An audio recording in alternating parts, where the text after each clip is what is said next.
These are your first round rankings for 2023 redraft fantasy football leagues. We're going to go through and give you our consensus top 12 picks, and then we're going to compare that to Fantasy Pros half point PPR rankings, which is kind of the consensus standard ADP across all sites right now. And then give you some thoughts on why we are either higher or lower or neutral on these players.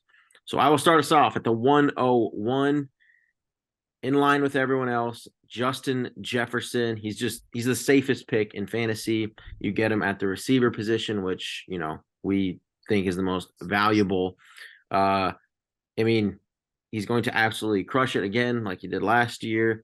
He plays in a ton of dome games this year, which is huge.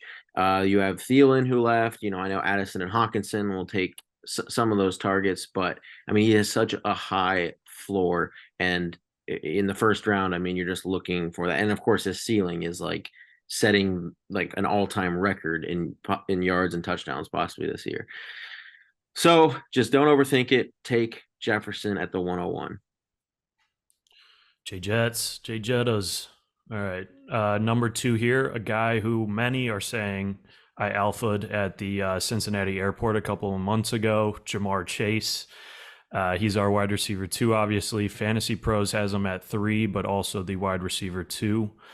In 2022, he was wide receiver 12, even when he missed 5 games with that hip injury.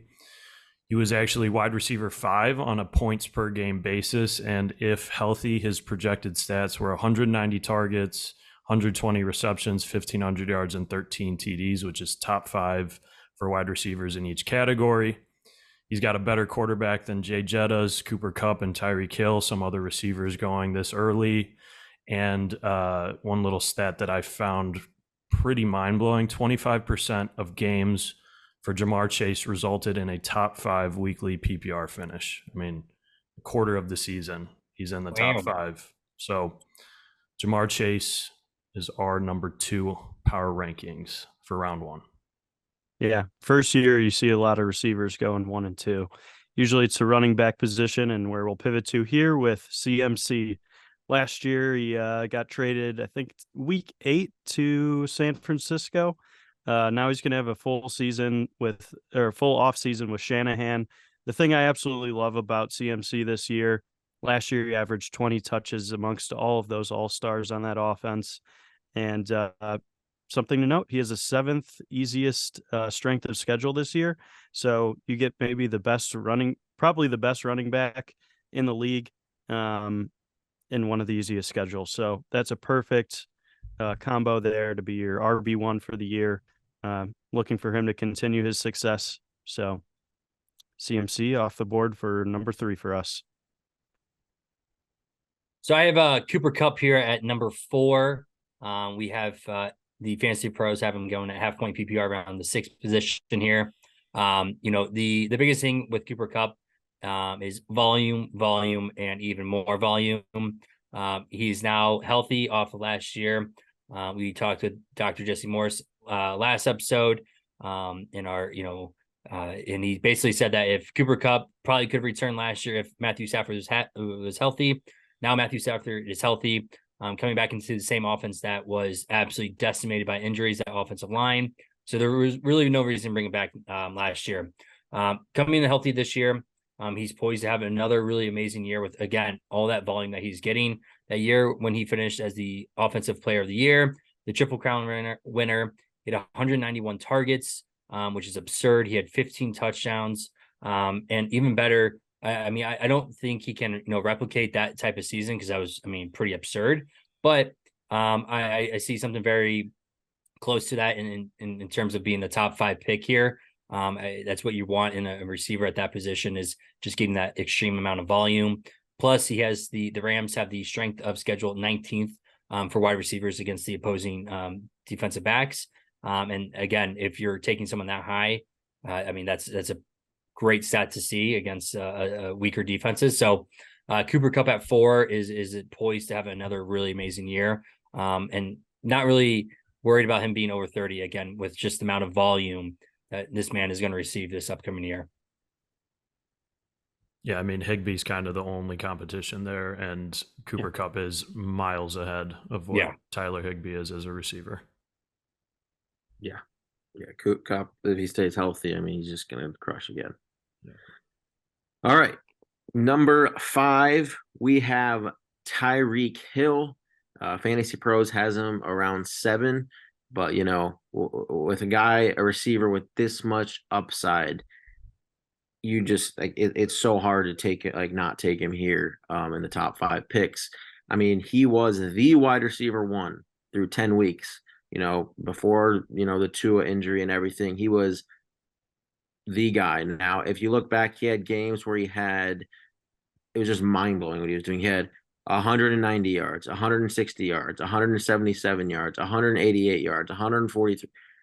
He had just he has the highest ceiling among any receiver in football. I know his floor, he has those games where he just doesn't catch that long one or doesn't score. But when you talk about just a guy that can just win you a week single-handedly, Tyreek Hill is that guy. Has like 50-point fantasy upside on a weekly basis. So Tyreek Hill at number 5. Tua's back. You should crush it again. Yeah, as long as Tua stays healthy, we're going to be seeing a lot of this. A lot of these. All right, coming in at number 6, we got Bijan Robinson, our RB2. Fantasy Pros has him at number 9 and the RB4, so we're a little bit higher than his Fantasy Pros ADP. Reasons why we like Bijan this year: 1, he's young. 2, run-heavy Falcons offense. Top 10 O-line, and as Corey mentioned, targets and runs and rushes volume is key in fantasy football, and Bijan is going to get an insane amount of volume this year, not only running the ball, but also catching the ball out of the backfield. On top of that, he's got basically, I mean, the Falcons defense isn't being talked about a ton, but I think they're going to be a very solid group this year. They're in the weakest division in football and have a weak schedule in general throughout the entire year. And 5 out of the last 7 running backs taken in the top 10 of the NFL draft finished ahead of their ADP. Obviously, Bijan is one of those guys in that group. So we are very high on the man out of Atlanta this year. He's going to be awesome. Yeah. Lucky number 7 here. You're going to want to bet on this guy, Stefon Diggs. He's our wide receiver 5. Fantasy Pros has him at 11, which is a little bit low for me. We're talking about a guy who's put up 100 receptions, 1,200 yards, and 8 touchdowns in his last 3 seasons. But if you want to get into some more advanced analytics, he was 4th in red zone targets, 3rd in yards per route run. And I mean, I think maybe a hot take here, but I think he's the biggest benefactor to the Dalton Kincaid drafting. If Kincaid really pans out to what we are hearing out of camp, that's going to prevent a lot of the 2 safeties and double teams that Diggs has been facing, even though he has that open rate, top 5 in the league. I think that's going to allow him to get some bigger plays. So I like where he's at with wide receiver 5. It's really hard to break into that top tier, but I think he's got to be the first receiver you name outside of those top guys. So, Josh Allen's throwing him the ball. He's going to have a great year. He's not much of an injury risk. So we got him here at number 7. Love it. All right, to get to number 8 here, we have another running back, the second running back or third running back off the board here in Austin Ekeler. We have him at number 8 on Fantasy Pros. He's currently going at the number 4 position, which is pretty absurd. And not absurd, I won't say absurd, but in terms of the reason why we did put him down so low, and not in that top 5 is there's a lot of mouths to feed in the Los Angeles Chargers offense. Obviously you got, Mike Williams, you got Keenan Allen, they just drafted Quentin Johnson, they have Gerald Everett, and with Kellen Moore coming back into the offense, Kellen Moore is the type of offense coordinator who likes to pass the ball down the field. And Austin Ekeler really the last couple of years has benefited from Justin Herbert not throwing the ball as much down the field. In past episodes, we've talked about the Kellen Moore offense, and the amount of air yards that they're throwing down the field is going to be up about like 2.5 to 3%, which on paper doesn't seem like a huge amount, but on paper it is a big amount. So I think he just misses out, and he won't have as many targets and receptions this upcoming year, especially in this half point PPR format where you are looking for your running backs to be both versatile in the catching the ball and running the ball. Not saying he's not going to have a great year by any means, but I think at the fourth position that's way too low. So at number 8, I think he's in a pretty good sweet spot there to have a good solid year, but again, not a top 5 pick in our eyes. All right. Well, I have Nick Chubb. Well, sorry, we have Nick Chubb at 9, which is slightly ahead of Fantasy Pros ranking at 10. So we're kind of, with the field there. But, Kareem Hunt is gone. Hunt had 123 carries and 44 targets last year, which, are all vacated, and they have not brought in a veteran yet, as of this recording. Jerome Ford is poised to be the, secondary back there, maybe like the pass catching back. But I mean, Chubb's volume should just be absolutely absurd. I mean, he had 302 carries last year, and 37 targets. I think both his attempts and his targets, like I don't think he's gonna go, get like 100 targets or anything, but he's going to get more targets than he did last year. And he finished as the RB6, last year. So he's just one of those players in redraft fantasy leagues. He has such a safe floor, in my opinion. Like you can rely on him every single week to provide, RB1 numbers. And he his ceiling increases a bit this year as well with the pass catching upside. So Nick Chubb at 9. All right, coming in at number 10, our tight end 1, the unanimous tight end 1, Travis Kelce. We've got him coming in at 10. Fantasy Pros has him at number 5. So obviously he's coming off of his best season to date, but the reason why we're not quite as high on him this year, at least in the first round, is he is 33 years old.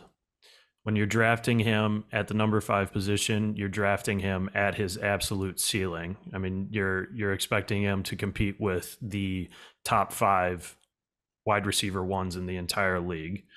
The Chiefs are typically a team that likes to spread the ball around. Yes, Kelce is the main target there, but I think that there are better skill position players at the receiver position and even the running back position that you can get inside the top 5. So that's why he's, he's still obviously tight end 1, but he's a little bit further down in our round 1 rankings. Yeah.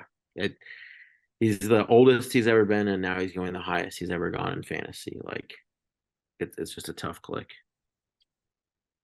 At some point it's going to crack, but yeah, I'm going to enjoy it until it does. All right, so rounding out the top 12 here with the 11th pick, we're taking AJ Brown. Fantasy Pros has him a little bit further down at 15. Just a sin. They got to get their stuff together. Don't they know that the Eagles are the hottest team in the NFL coming off that Super Bowl loss? They're looking to get back into form and get right back in there and try to get those rings. Devonta Smith is really good, which is why AJ Brown's probably not higher on our list, even though AJ Brown still had a 29% target share. The thing with that is we think that might take a little bit of a dip this year and even out with the emergence of Devonta Smith, but we still absolutely love AJ Brown. The guy's only 26 years old. He's like technically entering his prime, which is absolutely absurd to me. So I'm excited for him. He's going to have a great year, but he's just not like that dominant alpha that Justin Jefferson and Chase are on their teams. Like he's got a little bit more competition, who I think is getting better. And Devonta Smith, obviously not a knock on AJ Brown's talent, but I think that offense is going to even out a little bit. And, we might even see DeAndre Swift take a little bit more of that market share. So Yeah, I mean, even with a 30% target share last year, I think that's why he ranked top 10. Just gonna a little bit. Modern day TO. Yeah, and just like PB said, just a run heavy offense in the very beginning. But it'll be interesting what they do with the new offensive coordinator, see how they what kind of positions they move into. But finishing off the first round here, at the number 12 position, we have CeeDee Lamb. At the number 12 position here. And Fantasy Pros has him going as well as the 12th position, half point PPR. So pretty much neutral with them. I think one of the reasons why, we all kind of, have him here and not anywhere higher, it's just they did lose Kellen Moore. And, obviously I had Austin Ekeler who that's who, the Kellen Moore went to the Chargers. I'm interested to see the offense. Usually typically, they're more of a run first offense. And, I just kind of want to see how Dak performs this year.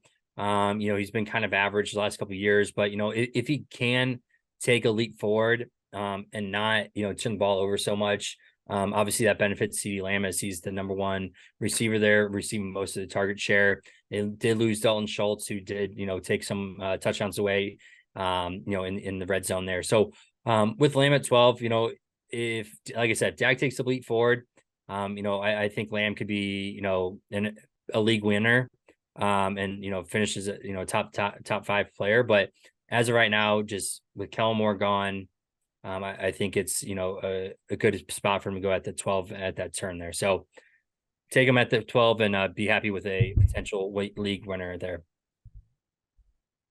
All right.